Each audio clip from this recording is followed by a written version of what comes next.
Bom dia, pessoal, tudo bem? Vamos a mais uma aula aqui da disciplina de Logística Empresarial e Engenharia de Tráfego. Bom dia, Diógenes. Bom, eu acho que primeiro a gente começa, né, com o nosso breve recapitulando, e aí depois disso a gente segue, né, com o conteúdo. Então a gente vou falar aqui de maneira geral. A gente começou a disciplina lá atrás, né, falando do que era logística, né, logística são, né, conceitos, pode-se dizer, ou até mesmo fundamentos ou logística são. Não seria conceito, né? Acho que eu poderia falar para vocês que logística são tarefas até, de certo modo, que a ideia é, né, mostrar que logística é uma coisa que a gente faz no dia a dia. Então, você faz logística todos os dias, né? Só que a ideia agora era pegar isso daí e implementar isso, né, dentro de um sistema que envolve transportes, envolve cargas, envolve, né, muitas outras coisas. Então a ideia de logística ela é muito ampla, né? Ela pode ser aplicada desde eu me organizar para eu chegar aqui a tempo de dar aula até eu fazer um sistema de comércio, né? Então, o conceituação, né, o fenômeno logístico, ele começou no dia a dia. Todo mundo faz logística no seu dia a dia, né? E aí, a partir da Segunda Guerra Mundial, quando começaram a ter a ideia de implementar isso de maneira em escala empresarial, começou a se difundir, né? E com a globalização que isso realmente se difundiu em empresas, né? Seja empresas de construção civil, empresas de engenharia de produção, indústria, o que quer que seja. Por quê? Porque a ideia de logística é você fazer um planejamento de algo, implementar esse planejamento, ter um controle do fluxo dessas coisas, de armazenagem, de materiais que chegam e saem, desde o começo até o final do meu processo que eu estou fazendo, né? Para quê? Para eu aumentar a qualidade e reduzir o custo. E por que eu preciso aumentar a qualidade e reduzir custo? Porque hoje as empresas não competem mais a nível local. A gente viu que a globalização, as empresas elas começaram a competir a nível global.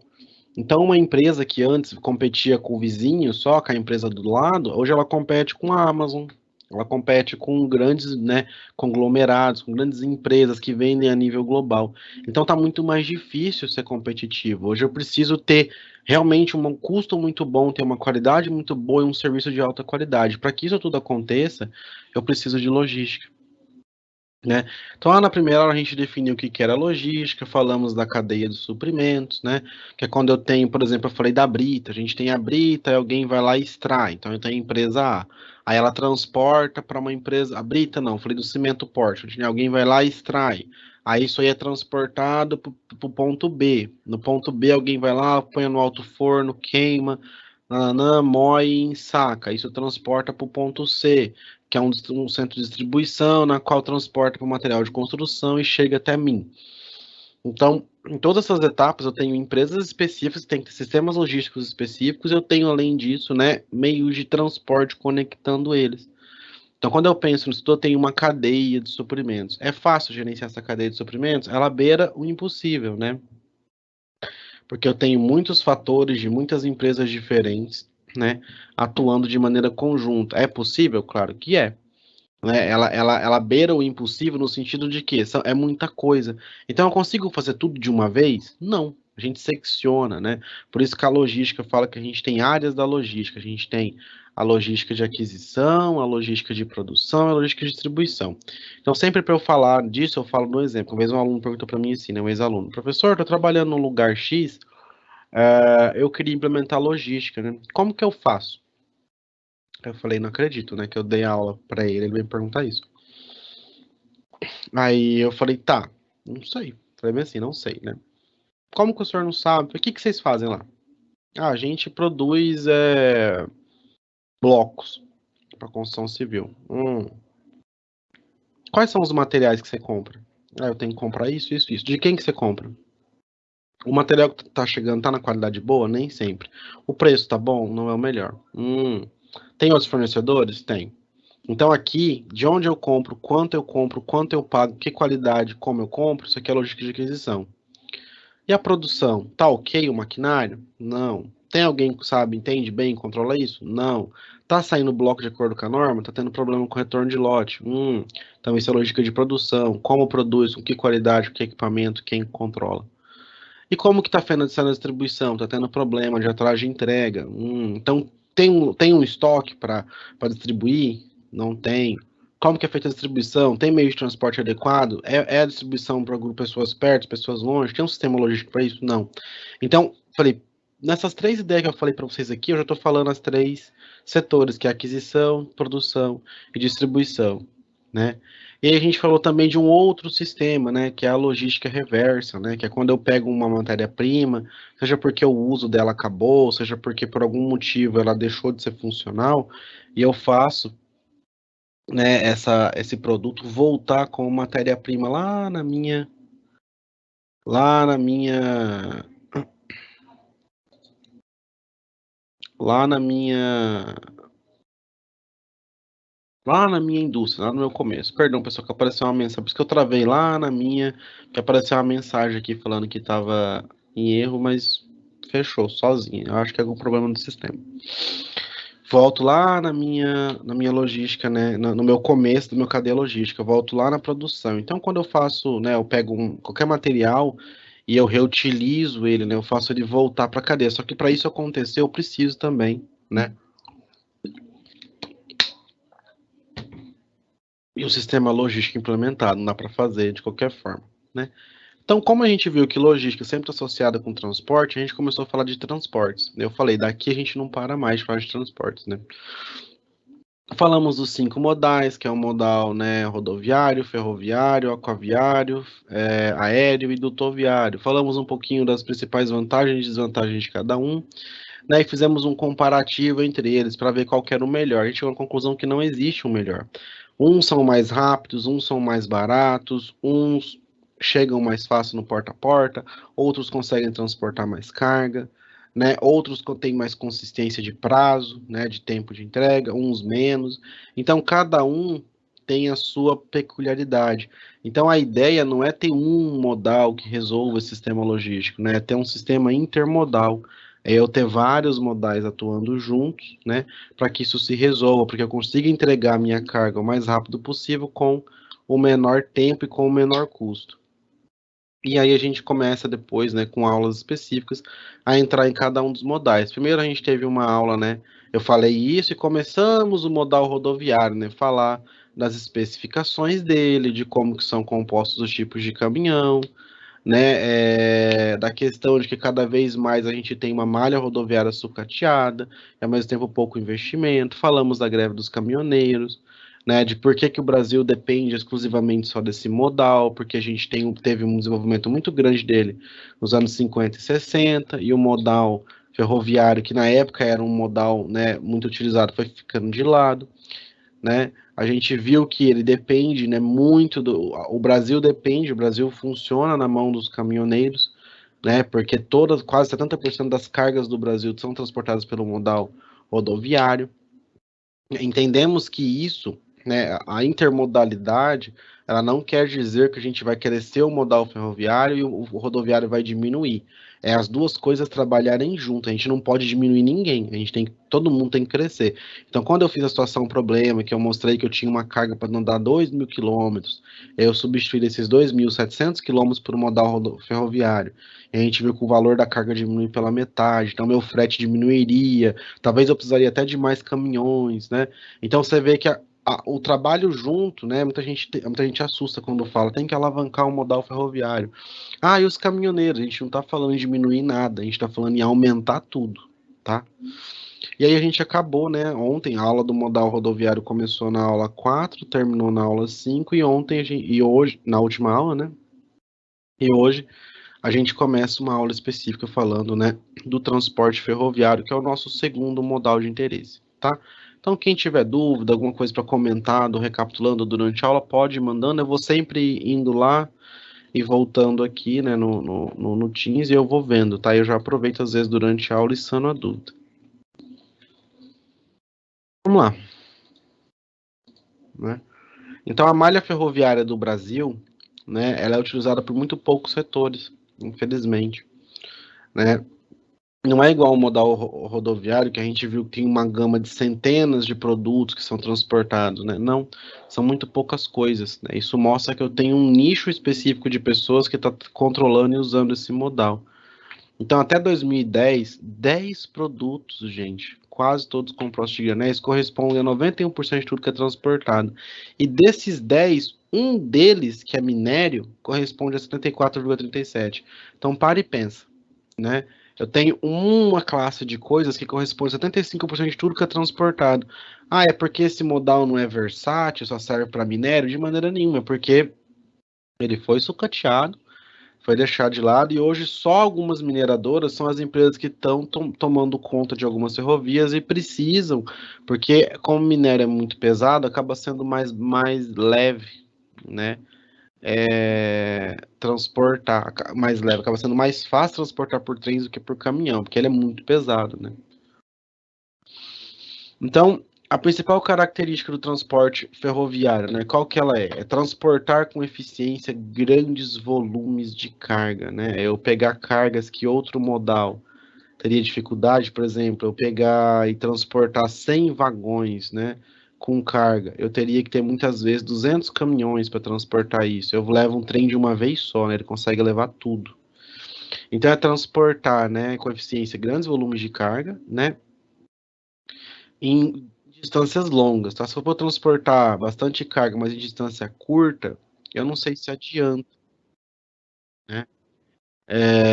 Porque vai acabar talvez ficando um pouco mais caro. Então, a ideia é transportar, né, em longas distâncias, pelo menos média e longa distância, né? Comparado ao transporte rodoviário, ele é mais eficiente porque tem uma menor incidência de acidentes e roubos, porque é mais difícil de você ter problema com acidente, porque o trem ele vai numa via só.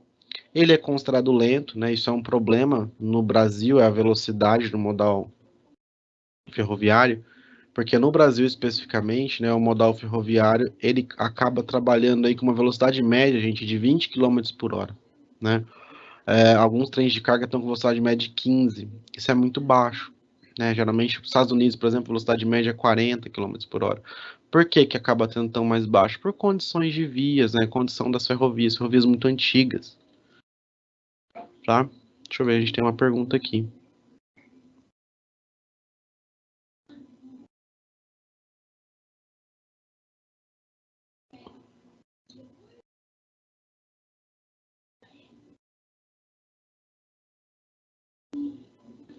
Com certeza, Diógenes, a principal função dela é essa, né?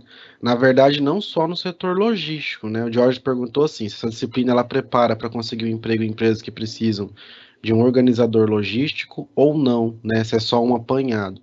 Na verdade, aqui está na sexta aula, né? Tá no meio do caminho ainda, né? A gente começou, né, na primeira aula, não sei se você lembra, falando de logística. A gente começou a entender o que que é logística. Na segunda aula, a gente destrinchou o que que é cadeia de suprimentos e quais são os setores da logística. Então, ali eu já mostrei para vocês, olha, se você for atuar num canteiro, se você for atuar numa indústria, se você for atuar numa empresa de logística e distribuição, se você for pensar numa organização logística, eu dei o exemplo agora no recapitulando, de um aluno que veio me perguntar, né, como que eu faço? Eu falei, ué, mas a gente teve a aula, né, de você fazer a logística de aquisição, logística de produção, logística de distribuição. Então, está sendo passado. Na terceira aula, eu já falei de modais, de normatização de transporte, de como que funciona essa questão de intermodalidade, multimodalidade, né? Entender esses conceitos, entender como que isso tudo está associado com logística. E aí, para eu falar dos modais e eu entender qual modal eu escolher para quê, eu preciso aprofundar em cada um. E a gente vai falar uma aula para cada modal. Quando eu acabo isso, eu vou para engenharia de tráfego no sentido de mobilidade urbana. Aí a gente vai começar a entender, além dessas questões de carga e de empresa, de organizador logístico, vai começar a ter um panorama também de, por exemplo, e se eu for contratado para falar quais são as linhas de ônibus que uma cidade tem que colocar? Como que eu analiso o desenvolvimento de uma cidade, a mobilidade está acontecendo dela? Preciso de ônibus, preciso de metrô? Como que eu resolvo o problema? Como que Curitiba resolveu? Curitiba é um exemplo mundial, né, da questão de mobilidade. Então a gente vai até o final de mobilidade, segurança viária e um monte de mais coisas. Então pode ter certeza, é que boa parte dessa questão de organizador logístico já ficou na aula um, 2 e 3. Tá, agora a gente vai entrar muito mais na questão de logística de distribuição de cargas e de transporte de pessoas, tá?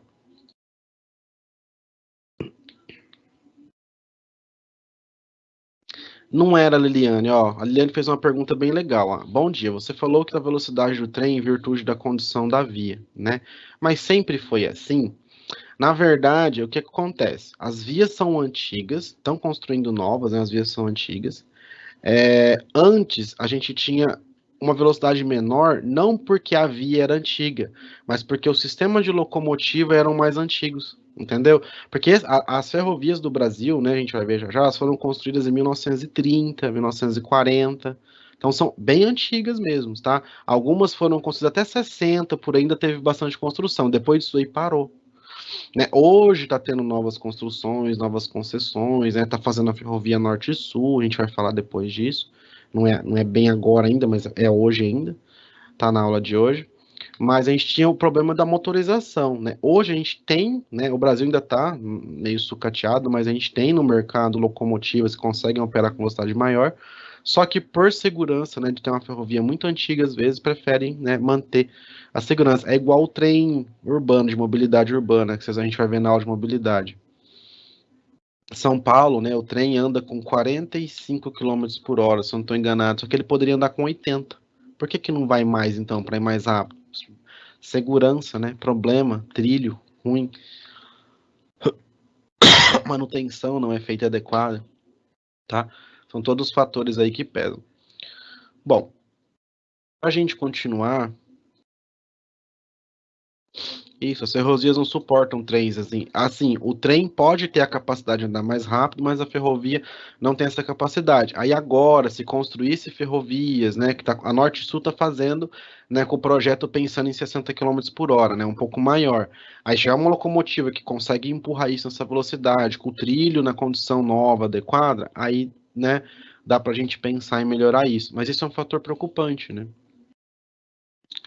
Eu vou colocar um videozinho para vocês, rapidinho, tá? É um vídeo de 2 minutos, de um trecho da Ferrovia Norte-Sul, que foi inaugurado, né? Que fala de uns trens que estão surgindo agora com 2 vagões. Já sempre surgiu, né?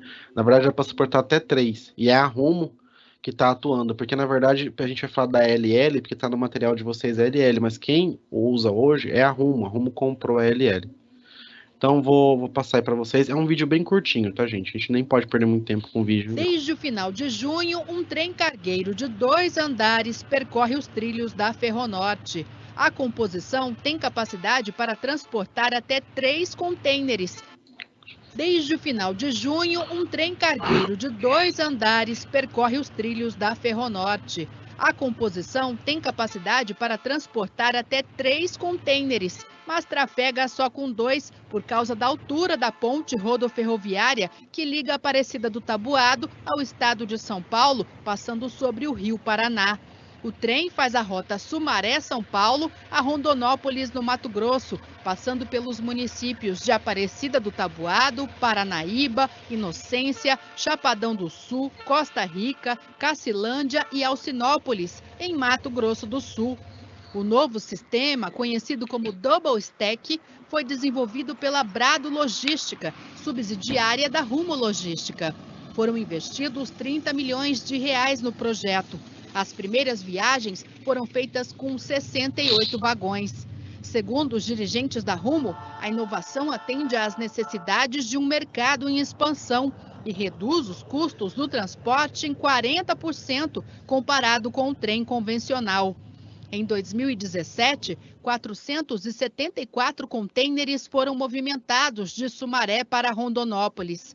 Em 2018, o número saltou para 3.375, um crescimento de 600%. No trajeto inverso, a movimentação de contêineres subiu de 3.392 para 8.961, uma expansão de 164%. A meta é chegar ao final do ano com a marca de 4.828 contêineres transportados entre Sumaré e Rondonópolis e 10 mil no percurso contrário. Entre as vantagens do modal ferroviário também estão a redução no consumo de combustíveis e na emissão de poluentes. Um trem formado por 100 vagões é capaz de transportar o mesmo volume de carga que 357 caminhões bitrem. Enquanto um trem percorre 374 quilômetros com 1 galão de combustível, um caminhão percorre 109 quilômetros. Certo? Como ter mais imunidade?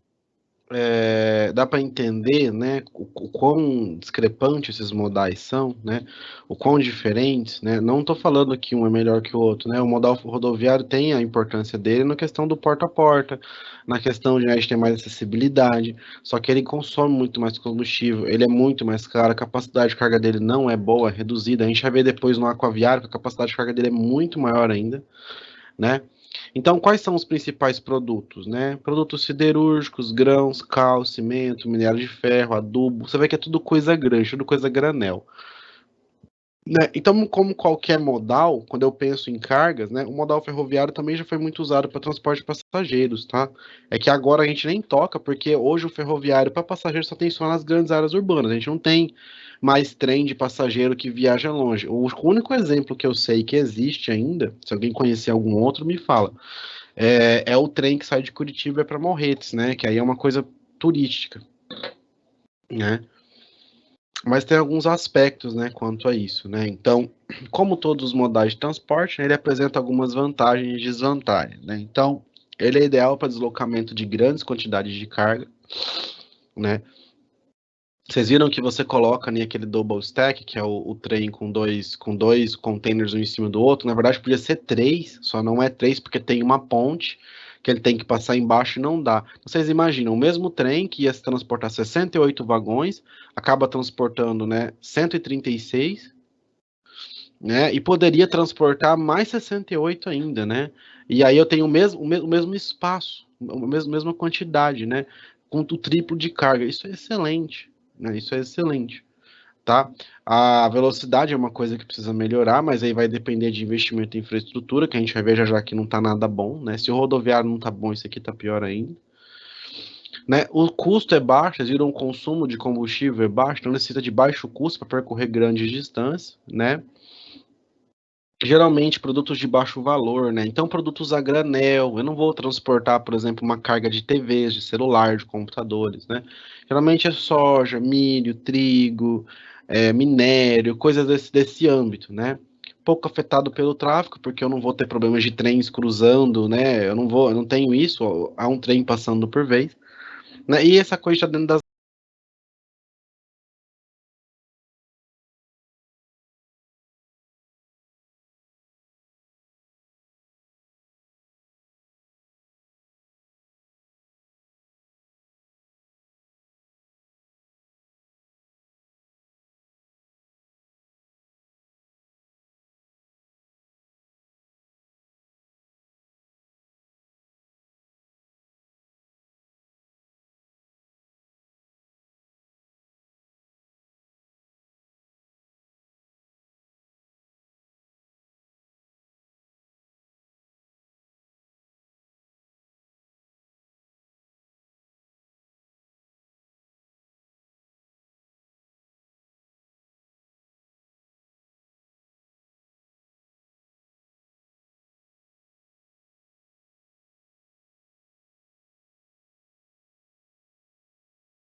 que ele...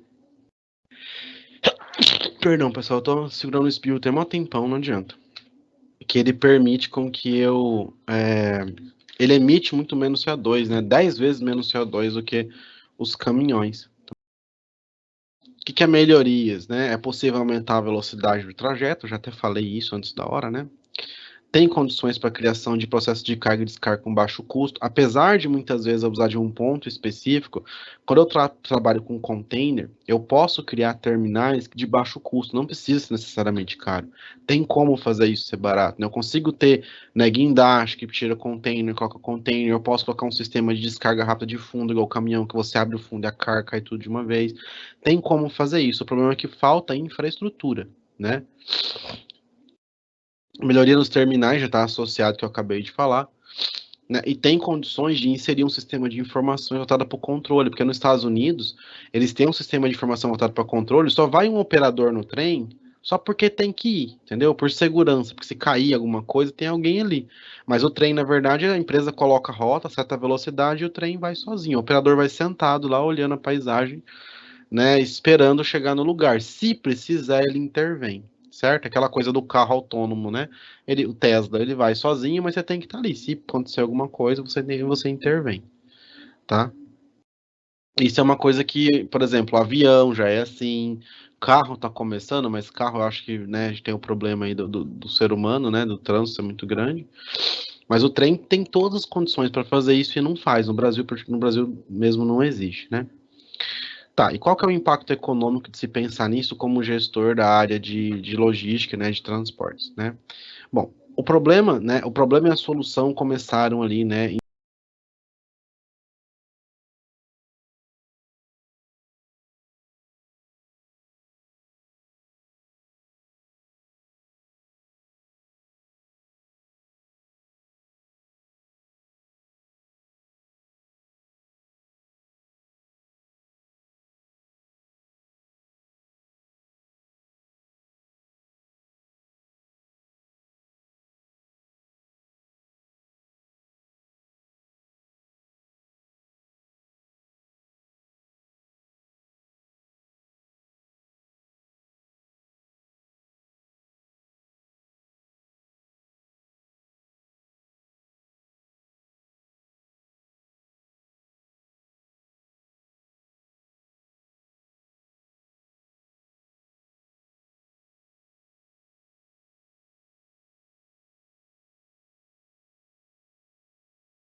dois mil e um, né? O problema começou bem antes, na verdade, lá em 50, mas a solução ou não, depende do ponto de vista, começou em 2001, né, com a Agência Nacional de Transporte, com a criação da ANTT, né?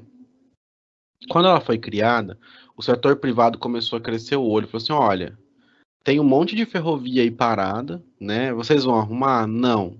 Então, começou a criar uma tensão para o setor privado, né? Exposto por opção do governo. Olha, vocês têm interesse, né, de tocar isso daqui? Então, começou por fazer privatização. A privatização, na verdade, algumas ferrovias foram realmente privatizadas. A Vale tem algumas que são da Vale, são privatizadas. Mas hoje a gente está seguindo mais não para privatização, mas para concessão, né? Então, se analisar, gente, quase metade, né? Além disso, quase metade da malha ferroviária do Brasil ela está situada ali em São Paulo, né, a parte leste do estado de São Paulo, Minas na parte leste, Rio Grande do Sul e Paraná também na parte leste. E aí você olha a grande carga de grãos está no centro. Tudo bem que no Sudeste também tem, o Sul também tem, mas grande parte dos grãos do Brasil estão ali em Mato Grosso, Minas, Goiás, né?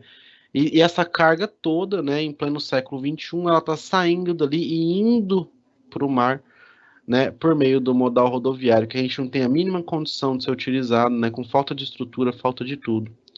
E aí você pensa, então vamos alavancar o modal ferroviário, né? Por mais que pareça absurdo, tá mais difícil ainda alavancar o modal ferroviário do que melhorar o rodoviário, tá?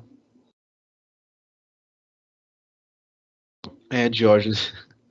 Mas aí você gera mais um problema, né? Se você demolir a ponte, porque ela é uma ponte, acho que é uma ponte rodoferroviária, essa ponte aí, né? Ela é uma ponte que o trem passa embaixo e os carros passam em cima. Ou é o contrário, mas eu acho que é o trem passa embaixo, que senão não teria sentido. O trem passasse em cima, poderia ter mais altura. O trem passa embaixo e o carro passa em cima. Né? A ideia era mudar realmente o projeto, né? Mudar o projeto da ponte, porque o que vai fazer? Vai ficar com essa limitação para sempre? Mas você sabe que não vai acontecer, né? Vai ficar do jeito que tá, vai ficar com dois mesmo, aquela coisa, é melhor do que um. Então as fronteiras de produção agrícola cada vez mais sobem, né, para o norte do Brasil, né, gerando aí uma competitividade na lavoura, né, gerando um desperdício. E eu vou falar uma coisa aqui para vocês, que ela tinha que ser falada, na verdade, lá no modal rodoviário. Não tinha que ser falado agora, mas eu falo agora justamente para entender isso, né? Porque eu quero que você entenda o seguinte, ó, a gente tem um modal que funciona, que ele é bom, né? Que ele tem tudo para que seja alavancado e melhore. Só que ao invés disso, por exemplo, igual aqui, ó, né? Eu coloquei vocês estão pensando em fazer uma rodovia, né? Que ligue o centro-oeste e o norte do Brasil. Já tem esse projeto pensado. Ela vai passar por alguns países, chegar até o Canal do Panamá. Vai ser tipo 4.000 quilômetros, 5.000 quilômetros de rodovia, né? Eles chamam ela de transoceânica. Aí eu penso, por que a gente vai investir em uma rodovia dessa, sendo que eu poderia fazer uma ferrovia com esse âmbito? Porque essa carga que vai chegar no Canal do Panamá para ajudar o escoamento de carga para a China, é uma carga de granel, são cargas que não tem problema, são cargas perecíveis, né? Por que a gente vai gastar, vai pensar num projeto desse que também não vai sair nem tão cedo do papel, enquanto eu poderia fazer uma ferrovia com esse âmbito? Ou então a ideia que a ALL tinha, né? Que era ter uma ferrovia que ligasse Paranaguá, Santos ao Chile, cruzasse a América do Sul. Então, ao invés do navio ter que subir lá no canal do Panamá ou ter que descer lá embaixo na Antártida, ele vem aqui em Santos, descarrega um trem, vai e lá no Chile um outro navio pega e leva. Então eu criaria um canal ferroviário cruzando, atravessando o Brasil e a América do Sul. Parece que as situações, as soluções logísticas não são, né, pensadas num âmbito global, né? Isso é complicado, porque você começa a olhar que parece que não vai resolver, né? Você sabe o que precisa, mas não vai resolver nem tão cedo, tá? Então, um estudo comparativo de custo mostra aqui para a gente, né, que aproximadamente R$ 271, né, o custo de 1.000 toneladas por quilômetro no rodoviário, né, enquanto no ferroviário R$ 44, né. A ferrovia Norte-Sul, aquele trecho que eu mostrei para vocês, é um trecho da ferrovia Norte-Sul, só que ela foi inaugurada um trecho em 2021 de 170 quilômetros, mas ela tem um pedaço enorme para ser construído, e não tá ociosa. Teve uma concessão recente para começar e continuar com essa obra. Vamos ver quando que vão entregar. Porque isso foi antes da pandemia, começou a pandemia, eu não sei como é que ficou nessa questão da obra. Tá? Então, cada vez mais, o que está acontecendo? Né? Eu coloquei com a globalização, quase todos os setores da atividade econômica ocorrem fusões, aquisições de empresas. Né? A gente vai falar disso no modal aéreo também. O que isso tem a ver, né? Empresa, fusão de empresa, né? Eu começo até 2, 3 empresas muito grandes, né, com muito poder econômico, que comandam esse modal, né? O que acontece muito isso, o que acontece realmente no Brasil é isso, né? A gente tem empresas globais, que não são nem multinacionais, são empresas que atuam em vários países. A ALL, né, que hoje ela não existe mais. Tá aqui a ALL, porque no material de vocês está a ALL. Se eu troco e vem depois uma questão, numa prova, numa coisa falando ALL, vocês vão falar assim, o professor nunca nem falou isso. Então, hoje ela foi vendida, ela é da Rumo Logística, né? Que é aquela do trem que a gente viu no vídeo. Essas empresas começam a se conglomerar e ficam grandes, e elas controlam aquele modal. Qual que é o problema disso? Tem problemas e vantagens. Vantagem, se ela quiser alavancar, ela consegue pegar concessões, construir, melhorar e botar para funcionar esse modal. Só que ao mesmo tempo cria-se um oligopólio. Então eu tenho três empresas, eles começam a colocar um mínimo de frete, um mínimo de custo e um mínimo de nível de serviço. Então isso aqui é ofertado, isso aqui custa X. Como eu não tenho opção, eu tenho A, B e C, ou é A, ou é B, ou é C. Se eu quiser um terceiro, não existe. Então isso é o problema. Só que a gente não pode também, né, só falar mal e falar que isso, porque realmente no Brasil atualmente essas poucas empresas são as que estão tentando, né, salvar. Então, por exemplo, a LL, ela sempre tem, por exemplo, né, ela tem 70 unidades espalhadas no Brasil, no Chile, na Argentina, no Uruguai, né, localizada em alguns pontos estratégicos, né, ela tem uma cobertura de todos os estados da região sul do Brasil, além de atender ao São Paulo, Mato Grosso do Sul, tá? Eu acho que a rota mais evidente ou internacional deles é um vagão que sai 2 vezes por semana de Sumaré, né, e vai para Montevidéu, no Uruguai, e até Buenos Aires, na Argentina, né? E um tempo de ida e volta que demora 16 dias, tá? Então, a ALL ela é focada na intermodalidade, como qualquer empresa da área deveria ser, mas o único terminal que eles têm intermodal, né, que realmente funciona é o terminal da hidrovia Tietê-Paraná, que é um terminal que os navios pegam carga e passa para o trem e passa para o caminhão. Né? É o que deveria acontecer, intermodalidade de maneira geral, mas só tem esse, né, no Brasil aí interno, tá? Tem os portos, claro, mas assim, interno a gente só tem esse no interior de São Paulo, tá? Então, num contexto internacional, essas empresas, elas ligam o Brasil com dois países vizinhos, né? O Paraguai via Ponta Porã e a Bolívia via Corumbá ao Porto de Santos, tá? A perspectiva é aquela que eu falei para vocês, né? Ligar o Atlântico ao Pacífico, né? Por uma ferrovia, né? Que vai levar ali do Porto de Santos até o Chile. Quando que isso vai acontecer? Vai demorar muito tempo, tá? Então, grande parte das ferrovias do Brasil foram construídas muito tempo atrás, né, mais ou menos em 1930, né, e ela foi construída pela iniciativa privada. É diferente das rodovias, né, que foram feitas aí pelo poder público. A maioria delas foi feitas por iniciativas privadas, né? E aí Getúlio Vargas estatizou. E aí estatizou, né? E aí o Estado começou a manter e alavancar. Chegou 50, quando aconteceu aquilo lá no rodoviário, que o rodoviário alavancou, isso aqui parou. E aí ficou parado, ficou morto. Só lá em 1992, né, no governo do Collor, que ele começou a tentar desestatizar no sentido de fazer o quê? Vamos dar conceder, porque a gente não vai conseguir expandir. É aquela coisa, nem todo mundo é a favor da desestatização, mas nesse caso, eu acho que é a única solução que realmente, né, funciona, porque se for esperar o dia que o poder público vai ter verba suficiente para investir nisso, a gente não vai sair disso nunca, tá? Então, por serem atingidas, né, elas possuem, e aí outra coisa, né, por serem antigas, né, essas ferrovias, por elas serem ferrovias aí feitas em 1930, elas têm um traçado muitas vezes necessário. Então, eu tinha que fazer um túnel. Em 1930 não tinha tecnologia, não tinha como fazer. Tinha que fazer uma ponte, não dava. Então eles faziam, né, contornando. Então o traçado delas acaba sendo muito longo, né? Às vezes poderia ser muito mais curto, mas foi tomado decisões de traçado justamente porque para evitar túnel, para evitar ponte, porque não tinha tecnologia para isso. E a gente tem aí, né, malha ferroviária com essa condição aqui, né? Ó. Isso aqui é normal. Eu vi que a gente tem alguns comentários aqui, deixa eu ver.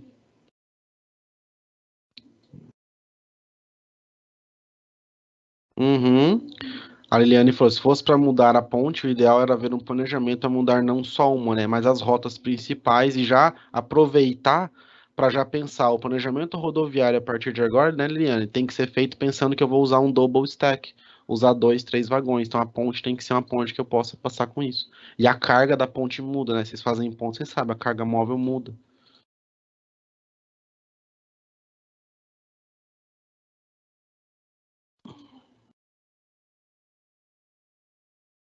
Uhum.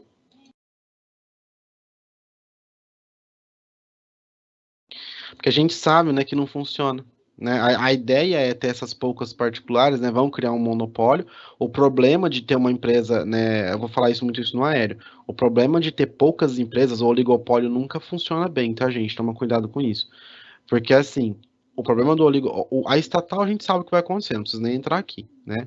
Mas o oligopólio, quando eu tenho três privadas privatizando alguma coisa, talvez esse modal deixe de ser um modal barato. Gere um problema. Porque eles podem começar a jogar um nível de preço lá em cima, né? Aquela coisa, só tem a marca de arroz A, B ou C. Vamos vender o arroz a R$ 100 o quilo, porque eu sei que o povo tem que comer arroz mesmo. Então é isso. É o que acontece com combustível, né? O pessoal fica alucinado, né? Por que, que o preço do álcool sobe igual o preço da gasolina e do diesel, sendo que o álcool não tem nada a ver com gasolina com o diesel? Né? Justamente porque ou é gasolina ou é álcool. Aí a gasolina subiu, sobe o álcool também, né? Essa a ideia, sabe? Começa a virar essa jogada de mercado. E não tem legislação, né? O Brasil é um paraíso fiscal para essas coisas. Não tem legislação. Então é regra de mercado livre. Quem oferta o menor preço vende mais, quem pode mais. Quem pode mais chora menos, a verdade é bem essa, né? Então, eu sei que a estatização não é o ideal, né? Deixar, porque não vai conseguir recuperar, vai continuar do jeito que está. Mas dependendo de quem também for tomar conta, a coisa vai tomar, né, o outro caminho. O que aconteceu com a Petrobras aí é um exemplo, né? Tirou, e ao mesmo tempo agora a gente está. Lá na aula passada a gente falou disso, né? Que o principal problema foi. Depois que o Brasil ter um único modal é um problema, né? Caminha para o colapso. Sempre que uma coisa é demais, ela caminha para o colapso. Né? O modal rodoviário é eficiente, transporta bastante carga, etc e tal. Em 2018 a gente viu a greve, né, dos caminhoneiros. A gente teve uma pequena quarentena, né? Parou tudo. E por causa do preço do combustível, né? E aí agora, né, o modal ele só expandiu porque justamente criou uma refinaria, né, de combustíveis no Brasil, que vende combustível aqui, extrai combustível daqui. Agora o combustível daqui está sendo monetizado em função de bolsa de valores e do dólar. Então o preço do combustível sobe e o real cai. Então cada vez vai ficar mais caro tudo, porque tudo que é transportado no Brasil depende desse modal. E aí vai chegar uma hora que o valor do frete não vai conseguir acompanhar, e aí vai entrar, a tendência é ir para um colapso, né? Qual que é a saída? A saída não é só atuar nesse ponto, que é o preço do combustível, é atuar também na expansão de outros modais, né? Só que parece que isso é uma coisa que eu não consigo enxergar. Eu sempre peço para dar essa disciplina, porque eu percebo que os profissionais que atuam, as pessoas que tomam decisões, não conseguem enxergar isso, sabe? Parece que é um ponto cego do retrovisor que você olha e você não está vendo ali, sabe? Então é muito complicado. E o balanço disso tudo, né? A gente está falando aqui de maneira um pouco que superficial, mas se você for entrar a fundo e entender política, economicamente, a gente teria essa disciplina teria que se desmembrar em 8 disciplinas, né? Algumas de economia, algumas de direito tributário, algumas de engenharia civil, algumas de engenharia de produção, algumas de logística, né? É muita coisa para ir para entrar. Então a gente tem que focar no nosso âmbito aqui da engenharia, mas eu nunca posso deixar de explicar o contexto geral para vocês de tudo, porque na hora que vocês forem trabalhar, vocês vão ter que lidar com o contexto geral, né? Não vai estar lá um mar de rosas, né, esperando vocês chegarem, né? Vou ver aqui, pessoal, que apareceu uma mensagem aqui de novo.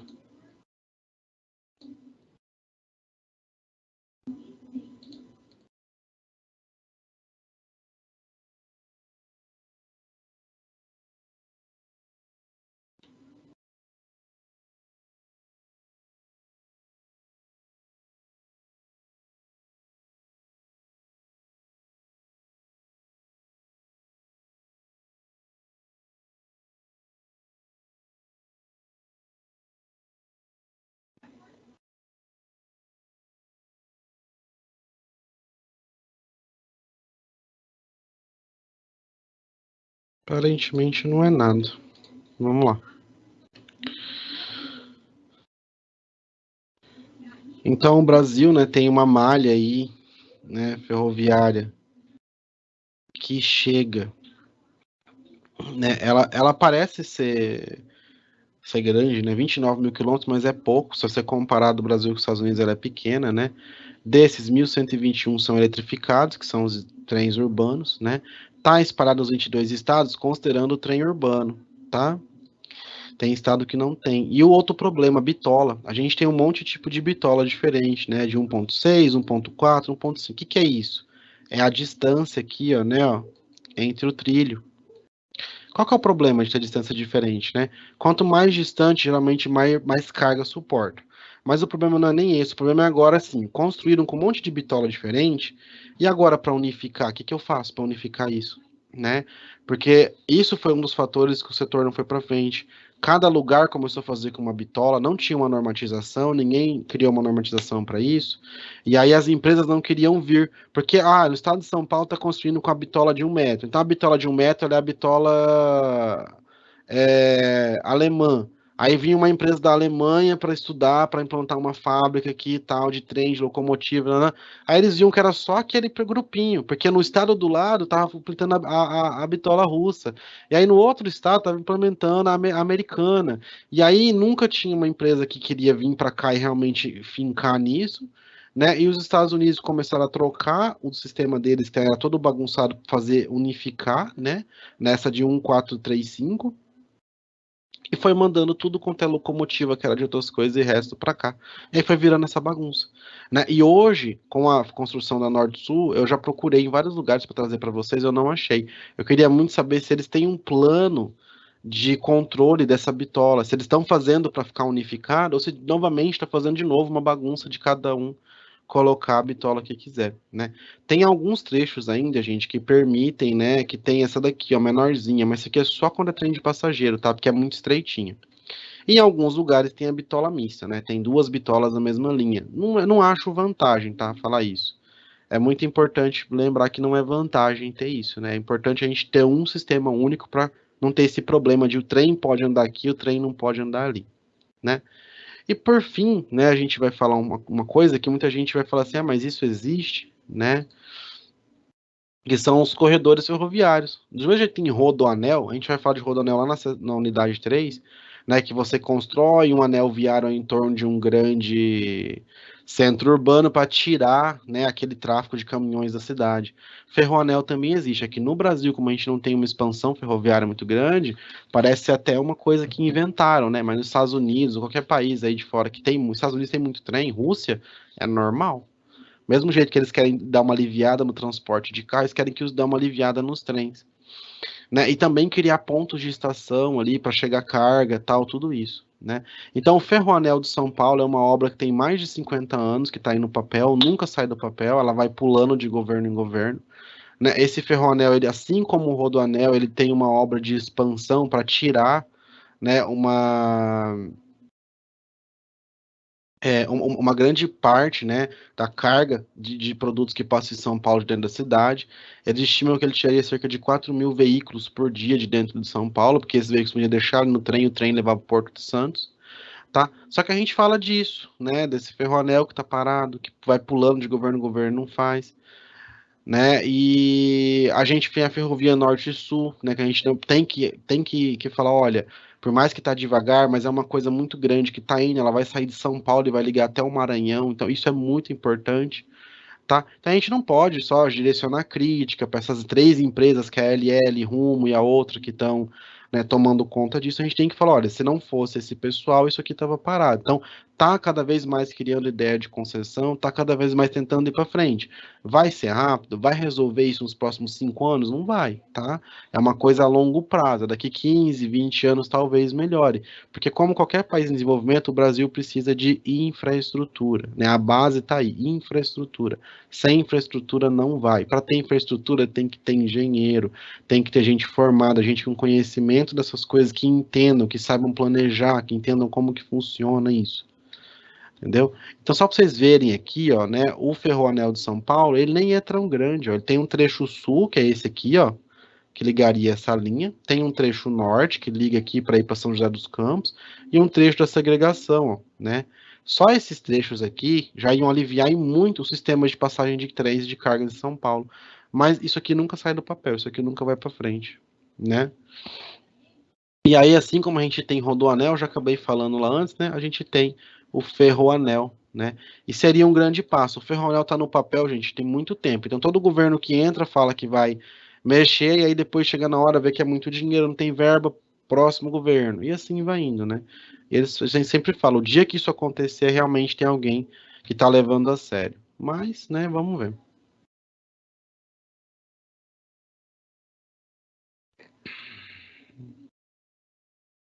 Uhum. Ó, isso daqui é uma coisa que eu não falei, porque a gente vai falar depois. Mas, ó, o custo para trazer um carro da Coreia do Sul até Santos é mais barato do que levar o mesmo carro de Santos a Cuiabá. Isso aqui não é a pessoa fazendo uma analogia, não. Desculpa que não tá seu nome aqui, tá? Isso aqui é real. O modal rodoviário não é barato, gente. Ele tem situações que é boa dele ser aplicado, mas não é para tudo igual acontece no Brasil.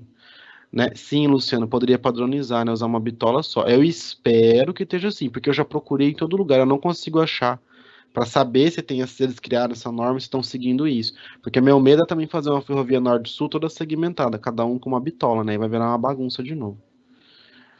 Mas o modal aquaviário é o mais barato, tá? A gente vai ver ele na semana que vem. Ele é muito, muito mais. O ferroviário já é barato, mas o aquaviário é mais barato ainda. Né? A questão de ser barato não é porque consome menos só, tá? É porque a quantidade de carga que consegue levar com o consumo, né? Então, um caminhão, vou dar um exemplo bem, bem bobo aqui, né? Que não é valores reais. Por exemplo, um caminhão transporta 50 toneladas e faz 8 litros, faz 8 quilômetros por litro. E transporta 50 toneladas. Aí eu vou falar que um trem transporta 8.000 toneladas e ele consome 4, né? Ele faz 4 quilômetros com litro. Ah, o trem bebe mais. Faz a comparação da quantidade de carga que os dois levam e vê o custo que isso vai dar por quilo de carga. É muito menor. Então, essa é a ideia. O navio é um motor absurdo, mas só que ele tem uma capacidade de carga também absurda, né? Aquele navio que encalhou lá no Porto de Suez, ele tinha 20.000 containers em cima, né? 18, 19 mil containers. Você imagina o que é 19 mil containers? É muita carga, né? Então, é por aí que funciona, tá? A ideia, tá bom? Bom, pessoal, a gente está quase acabando o tempo, né? Essa aula é uma aula que realmente é bastante coisa. Se alguém tiver alguma dúvida, tá? Aproveite para deixar aí pra gente algum comentário.